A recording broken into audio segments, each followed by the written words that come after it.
पर घर बैसल सुनू जानकी अभियान सदखन अही सबके आई मन माफी कपन बात ऐसा सुनू जानकी अभियान सदखन अही सबके आई मन माफी कपन बात ऐसा सुनू सुनू सुनू मिथिलांचल गर्व जानकी अभियान 106 मेगा।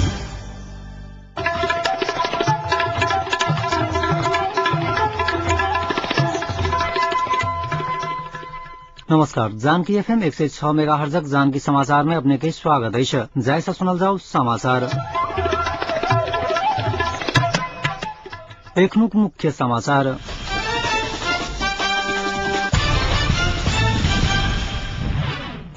युवा तथा खेलकूद मंत्री नेपालीद्वारा जनकपुर में स्टेडियम निर्माण करबा लेल हर संभव सहयोग करक प्रतिबद्धता व्यक्त। अज्ञात समूहद्वारा जनकपुरक रामानंद चौक लग राखल गेल बम नेपाली सेनाद्वारा निष्क्रिय। संसदीय प्रक्रियाप्रति माओवादी प्रतिबद्धता जनावत तखने शीतकालीन अधिवेशन बजाओल जायत सूचना तथा संचार मंत्री पोखरेलक कहब आ अपना उपसभापति में मनोनयन नहीं करत ओई के परिणाम नहीं निखात कांग्रेसक नेत्री एवं उप प्रधानमंत्री कोइरालाक चेतावनी।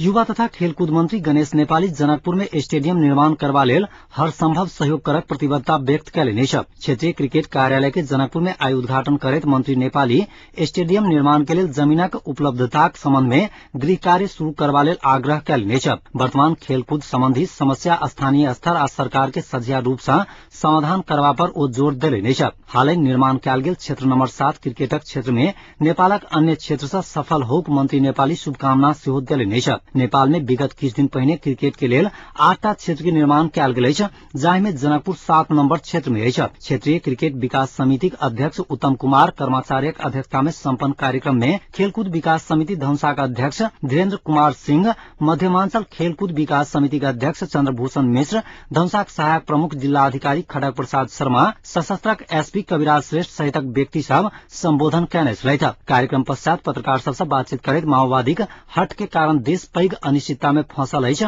नेपाली आरोप लगौलनि छ। तीनू पैघ पार्टी के कारण विगत 5 महीना से देश सरकार विहीन अवस्था में अछि हुनक टिप्पणी छलनि। भारत के कारण नेपाल में सरकार नहीं बनि रहल आरोप लागि रहल समय में मंत्री नेपाली कहलनि जे अपन राज्यक मुख्यमंत्री बनाबक अधिकार दिल्ली के नहीं अछि त नेपालक प्रधानमंत्री भारत कोना के बनाओत।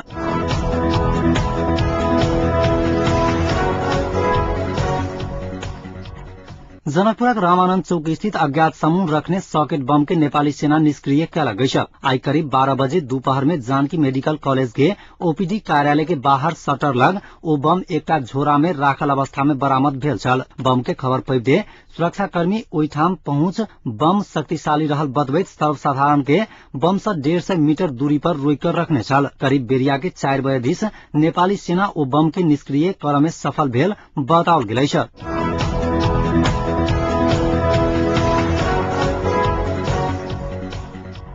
सूचना तथा संचार मंत्री शंकर पोखरेल संसदीय प्रक्रिया प्रति माओवादी प्रतिबद्धता जनावत तखने संसद के शीतकालीन अधिवेशन बजाओल जायत बतौलनि छ। दाङ के घोराही में आइसा शुरू भेल प्रेस चौतारी मध्य पश्चिमांचल जमघट के घोराही में उद्घाटन करैत सरकारक प्रवक्ता सेहो रहल मंत्री पोखरेल संसद बजाओल जाय वा नहीं बजाओल जाय माओवादी के व्यवहार में भर पड़त बतौलनि छ। संचार मंत्री पोखरेल सभामुख सेहो जिम्मेवार भूमिका निर्वाह कर नहीं सकल आरोप लगौलनि छ। संविधान सभा में संसद में आयल समस्या समाधान करक जिम्मेवारी सभामुख के रहला के बादो अखन सभामुख दल सबके दोष द का अपन पाछा हट खोज रहल आरोप लगौलनि छ।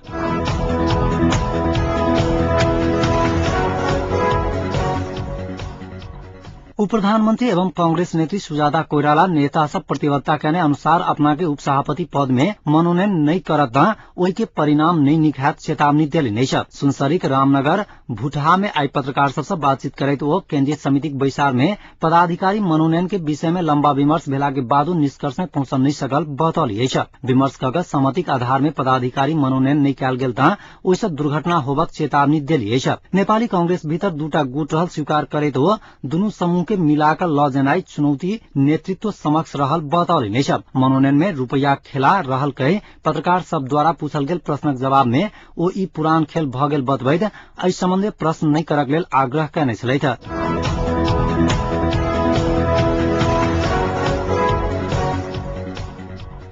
सभामुख सुभाष चन्द्र नेवाङ संसद के अधिवेशन तत्काल बजावा परत बतौली नै छ। सभामुख नेवाङ अध्यादेश लाउल गेल बजेट अनुमोदन नया सरकार गठन तथा गंभीर अवस्था में पहुंचल शांति प्रक्रिया के नया मोड़ देव संसद के अधिवेशन बजावा के आवश्यकता रहल पर जोर देली नै छ। किरांत लिपि के प्रतिपादक श्री जंगा के 108 स्मृति दिवस के अवसर में आयोजित कार्यक्रम में सहभागी होवत झापा पहुंचल नेवाङ आज भिनसर संचारकर्मी सबसे बातचीत करैत संविधान निर्माण के विवादित विषय के अगहन महीना भित्रे निष्कर्ष में पहुंचावा परत बतौली नै छ। ओ दल सबके संसद बाहर आरोप प्रत्यारोप में नहीं लागा आग्रह करैत सब समस्या के समाधान संसद भित्रे से खोज सुझाव सेहो देले नै छ। काम चलाउ सरकार के अर्थमंत्री सुरेन्द्र पाण्डे अगहन 3 गते बजेट प्रस्तुत कर समय संसद भीतर माओवादी सभासद सब पाण्डे ऊपर दुर्व्यवहार केला के बाद संसद अवरुद्ध भेल अछि।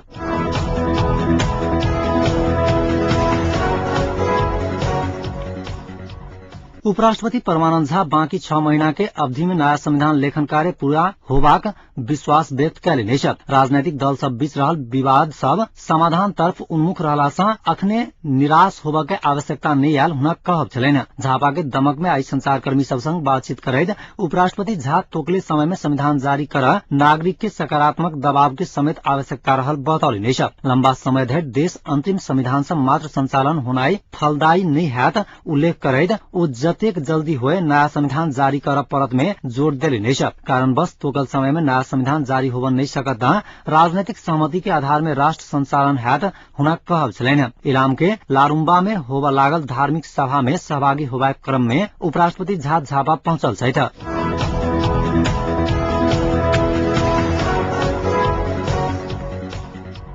राष्ट्रिय जनशक्ति पार्टी सह अध्यक्ष डाक्टर प्रकाश चंद्र लोहनी कहले जे जेठ 14 गते धरि संविधान नहीं बनल त संविधान सभा के औचित्य समाप्त भ जेतैक। तीनू पैघ दलक आपसी खींचातानी के कारण संविधान निर्माण नहीं भ सकल उल्लेख करैत तीनू दल संविधान निर्माण से अधिक सरकारक नेतृत्व के लेल केन्द्रित रहल लोहनी आरोप लगौली नै छ। राष्ट्रिय जनशक्ति पार्टी आई जनकपुर में आयोजन कैने पत्रकार सम्मेलन में बजैत लोहनी ई बात बतौली नै छ। आधारभूत मूल्य मान्यता के स्वीकार कैल गेल त एखनो संविधानक निर्माण समय पर कैल जा सकैत अछि लोहनी दावा कैले नै छ। वर्तमान सरकार संविधान निर्माण प्रति गंभीर नहीं अछि आरोप लगबैत देश में राजनीतिक संकट रहल समय में प्रधानमंत्री द्वारा विदेश भ्रमण करब नालायकपन अछि लोहनी बतौली नै छ। नेपाल में पुनः राजतंत्र स्थापना भ सकैत अछि कि नहीं पत्रकारक जिज्ञासा पर ओ कहलनि जे निर्धारित समय पर संविधान नहीं बनल त देश में कोनो तेसर शक्तिक उदय के संभावना से इनकार नहीं कैल जा सकैत अछि। सर्वोच्च अदालतक निर्णय आबि चुकला के कारणे सरकार निर्माण आ संविधान निर्माण के लेल सभामुख के हिम्मत देखावक समय आयल अछि हुनक कहब छलैन। पूर्व अर्थमंत्री सेहो रहल लोहनी अस्थिरता आ नेपालक राजनेता सभक गैर जिम्मेवारी देशक उन्नति के मुख्य अवरोधक अछि लोहनी दावा कैले नै छ। असुरक्षाक वातावरण के कारण नेपाल में लगानीकर्ताक न्यून संख्या अछि लोहनी बतौली नै छ।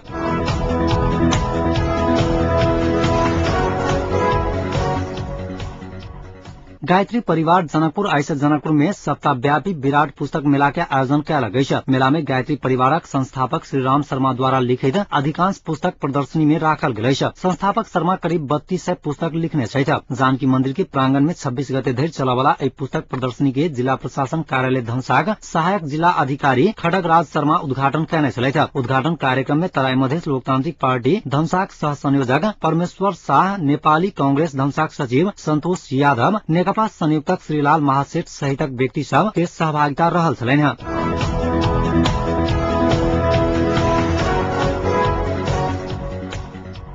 नाट्य कलासा आवध जनकपुरक रंगभूमि नामक संस्था आई गोत्र नामक नाटक के मंचन कैल गई है। जातीय विभेद, दहेज प्रथा सन के सामाजिक कुरीति तथा जातीय उत्थान सहितक सामाजिक विषय वस्तु पर आधारित एहि नाटक के निर्देशन प्रकाश करण कैने छथि। एहि नाटक के अलिखित संवाद महत्वपूर्ण विशेषता रहल संस्थाक एकटा सदस्य जानकारी देलनि अछि। आगामी 14 दिसंबर से भारतक कोलकाता में भ रहल international form of drama festival में सहभागी होबत जा रहल रंगभूमि आई अभ्यास स्वरूप जनकपुर में एहि नाटक के मंचन कैल गई है। कोलकाता में भ रहल एहि फेस्टिवल में भारत, यूरोपियन राष्ट्रक किछु देश, ब्राजील सहितक 20 देशक सहभागिता रहतैक बताओल गेल है। नाटक में गुड्डू गांगुली, प्रभात मिश्र, मनोज शाह, संतोष शाह, जोगी पंडित, रंजीत पंडित, प्रियंका पंडित सहितक कलाकार सब अभिनय कर रहल छथि।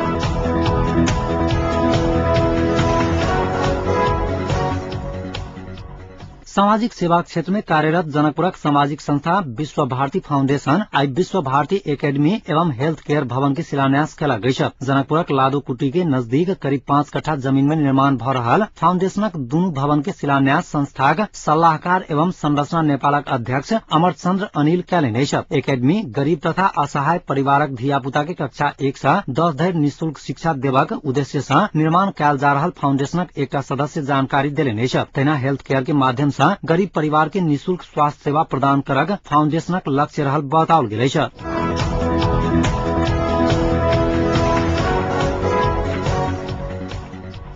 भारत के बडोदरा में आई भेल 5 एक दिवसीय श्रृंखलाक तेसर मैच अंतर्गत भारत न्यूजीलैंड के 9 विकेट से हरा लगे। आई के संग भारत न्यूजीलैंड के संग चल रहा एक दिवसीय सीरीज पर कब्जा जमाल भारत के 3-0 से अग्रता भेटल। ऐसे पहले न्यूजीलैंड द्वारा भारत के देल गेल 225 रनक लक्ष्य के जवाब में गौतम गंभीर सर्वाधिक 126 रन बनाकर नाबाद रहले त विराट कोहली 63 रन बनाकर नॉट आउट छलै। मुरली विजय 30 रन मात्र जुटावा सकलै। भारत के दिशा जाहिर खान, अश्विन आ यूसुफ 2 विकेट ले लेने।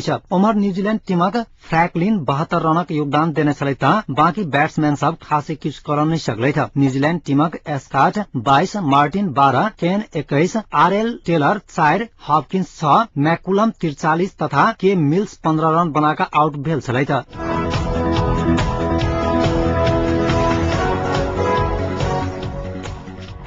आज जनकपुरक तापक्रम अखन जनकपुरक तापक्रम 24.3 डिग्री सेल्सियस रहल अछि।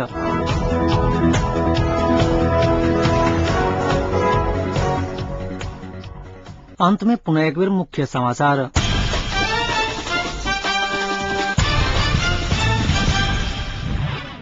युवा तथा खेलकूद मंत्री नेपाली द्वारा जनकपुर में स्टेडियम निर्माण करवा लेल हर संभव सहयोग करक प्रतिबद्धता व्यक्त। अज्ञात समूह द्वारा जनकपुरक रामानंद चौक लग राखल गेल बम नेपाली सेना द्वारा निष्क्रिय। संसदीय प्रक्रिया प्रति माओवादी प्रतिबद्धता जनाव तखने शीतकालीन अधिवेशन बजाओल जायत सूचना तथा संचार मंत्री पोखरेलक कहब आ अपना उपसभापति में मनोनयन नहीं करत त ओहि के परिणाम नहीं निखायत कांग्रेसक नेत्री एवं उप प्रधानमंत्री कोइरालाक चेतावनी।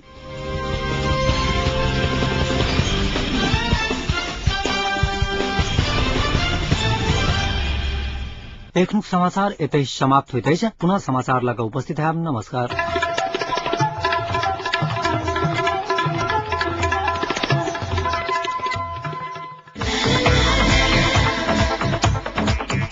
अहिना सुनू